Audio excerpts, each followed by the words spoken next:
Shuffling songs by Billie Holiday on Amazon Music.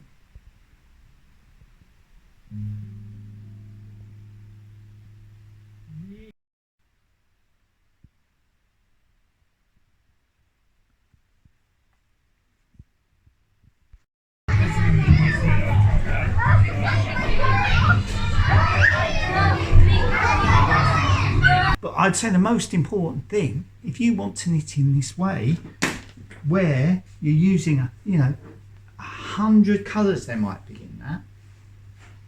If you want to knit in that way, you can't knit 100 colours unless you've got 100 colours.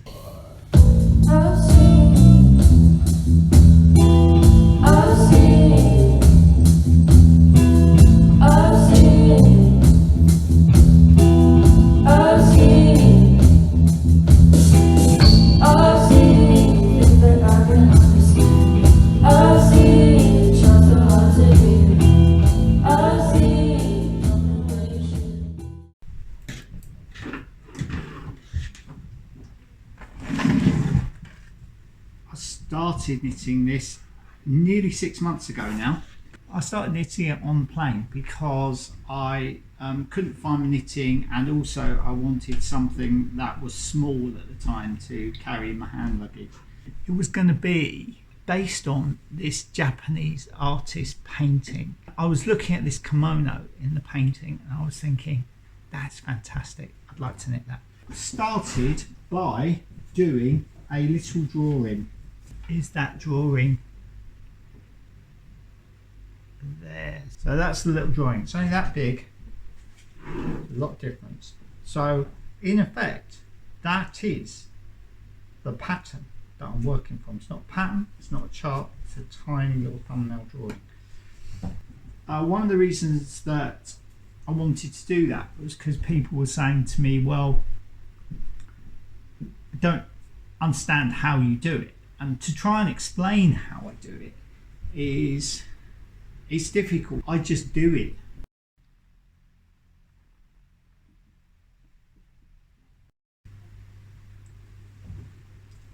So I've been knitting baby blankets before, and a lot of you will have seen this. This is my bluebird baby blanket that I knitted for Doris. So that design's available if you want. You can have a look in my link tree, and you'll see that you can get that as a digital download on Ravelry, or you can get it as a print, a limited edition print on my Etsy. That's Doris's blanket. Now Doris is the younger sister of Vera. Vera's 4. I started knitting her blanket about 4 years ago. That ended up in a weird pile. So when Vera saw this, Vera was, is that my blanket, Grandad? And well, yeah, if you want that, you can have that.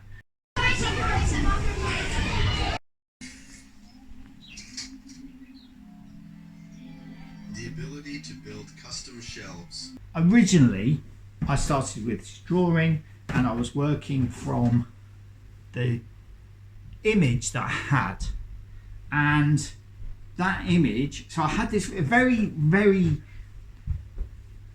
definite plan in my head. So I wanted these big blooms, and I wanted to have, originally I was thinking 8 blooms, because we have 8 grandchildren. Is the cornerstone of a well-organized life. There are the big blooms, but also there are these like petals floating around the edges. So I wanted to incorporate those. So when I started knitting, I started by knitting the petals around the edges, which is that part there.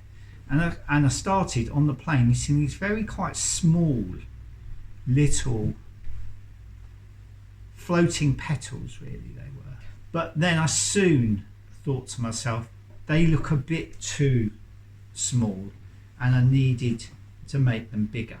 And they got bigger and bigger, and now they're that kind of size.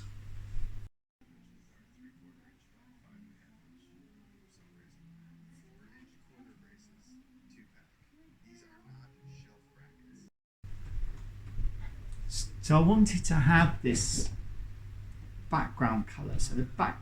So I'm thinking in terms of, they're just two colour. So the pattern that I've drawn, it's just a two colour. They're just shapes.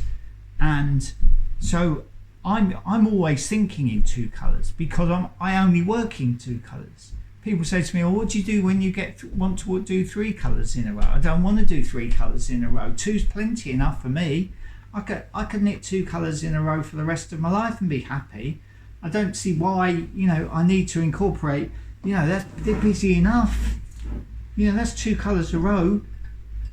Why would I want 3, 4, 5 colours a row? I just want two colours a row. I'm happy with two colours a row.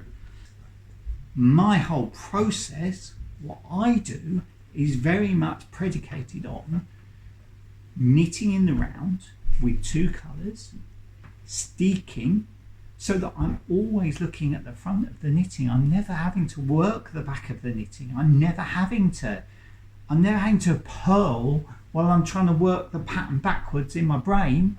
So it's very organised what I do, because I'm always looking at the front of the knitting. And people go, "Oh, I don't want to have to steek. I'm scared of steeking." Well, the thing is, steeking's really easy. So, the way I see it is I use a few simple techniques. Like, I knit without floats on the back. And I knit in the round. And I steek. And those simple techniques mean that I can knit something quite complicated, or it looks quite complicated, but really it's very simple because there's just two colours in the row.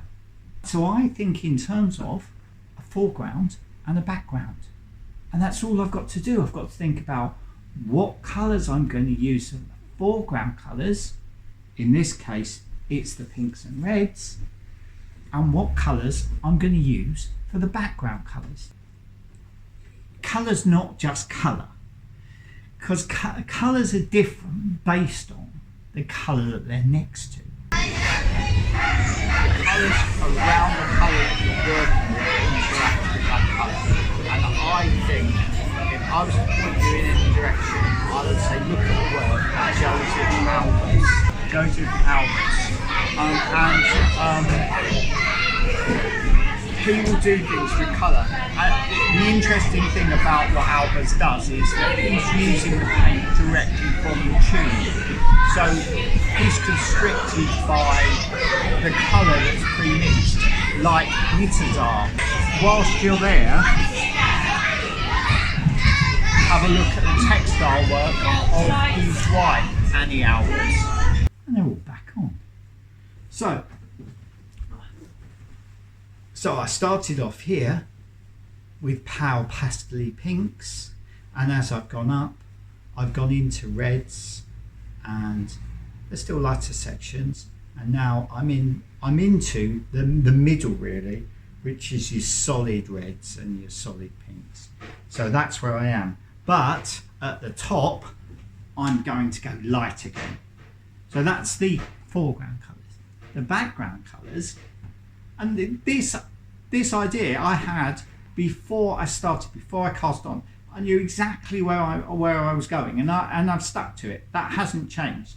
The shapes of the flowers might have changed because I don't refer to that drawing, wherever it's gone. I don't refer to that drawing every day.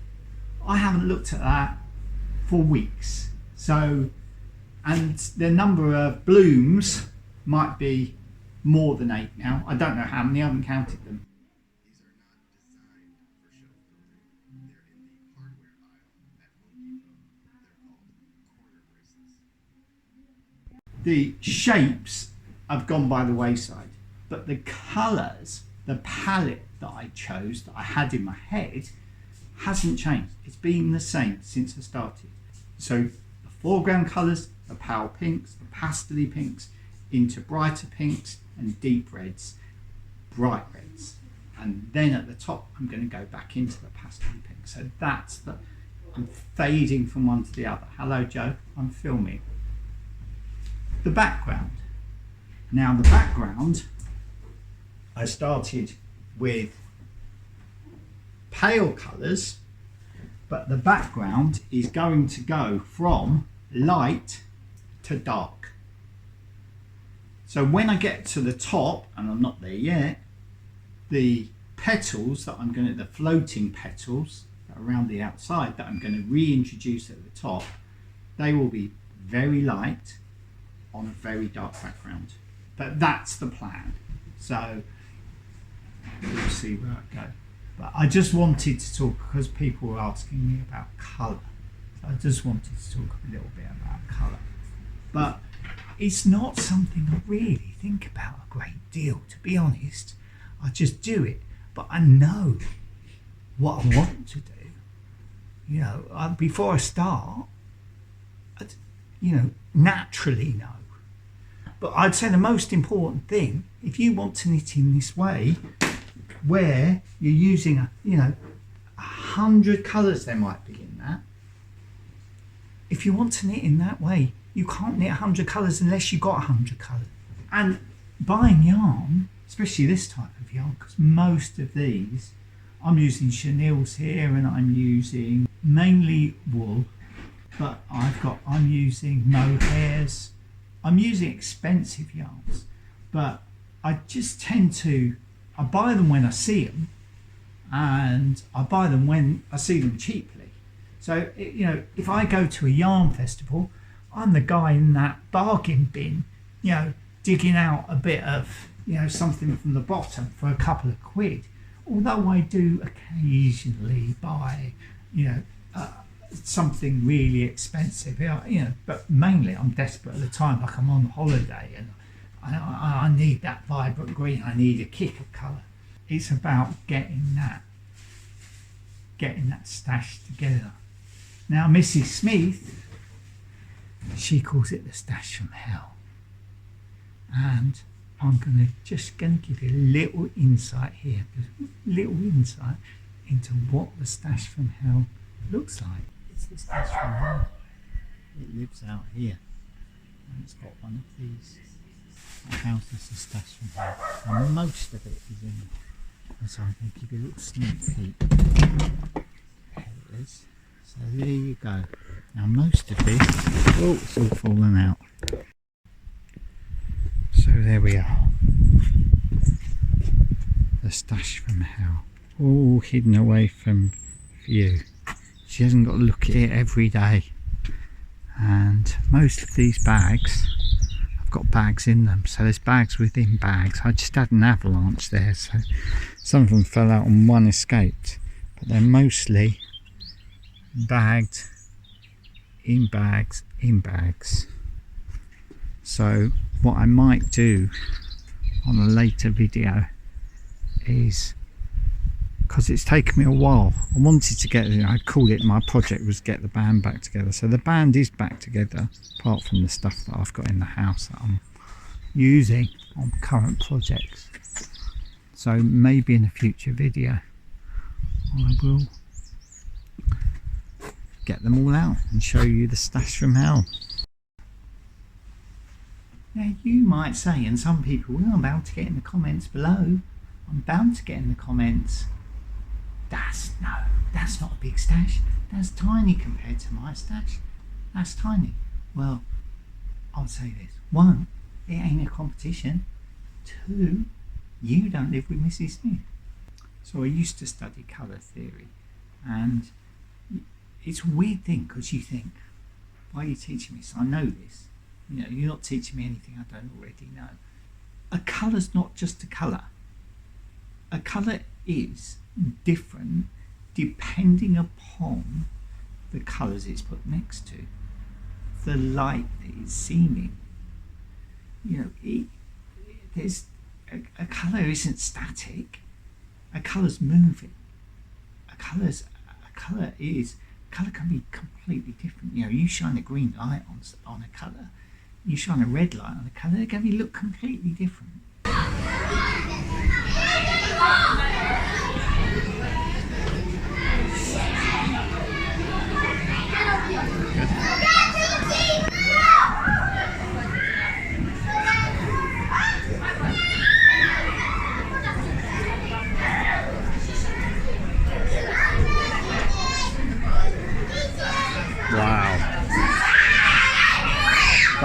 just what I was talking about.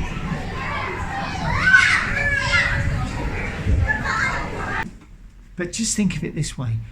What you're knitting isn't a whip. Think of it as a swatch. Now, I think of everything I do as a swatch because, you know, I'm just exploring all the time. You know, I'm just trying something. I've got an idea. It might work out, it might not. But it might end up as a swatch. It might end up as a whip. It might end up as a UFO. Just think of it as a swatch. Doesn't mean you can't turn it into something. Doesn't mean you can't turn it into a blanket or you can't turn it into a jumper or something. But you can explore colour without having the worry of the finished piece. So you can really, let your hair down and have a go. Just think of it as a swatch. Just get the colours together and get going. Coming up in part 2. So you said at the beginning of the video that you're going to tell everyone what the rules of colour knitting are. Knitting with colour. We don't talk about knitting. Actor. What's his name? What's his name, Joe? Brad Pitt. Brad Pitt. Oh, is that what I'm getting confused with? Muddled up with Brad Pitt you're doing again? the rules of